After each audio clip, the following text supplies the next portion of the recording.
A woman of God who has the gift of seeing into the spiritual realm went to the house of a friend to drop off some items for them to donate to a church. The moment she stepped inside, she saw the dark shadow of a man.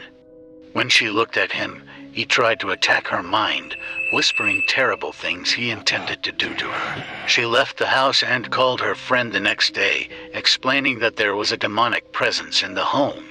That's when her friend revealed that another woman, who visited different churches, had also told her that there was a lot of evil in her house.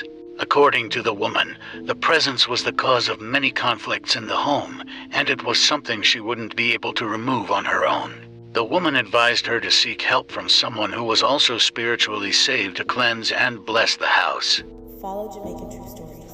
Because while one can chase 1,000, two can chase 10,000. The friend said she believed that there was a demonic presence inside because she had been experiencing attacks and was already warned. The woman of God prayed while she was in the house, and the dark presence seemed to retreat and hid somewhere within the home. She is expected to return to help further. The friend wants her back because she can sense and hear the spiritual entities in the house.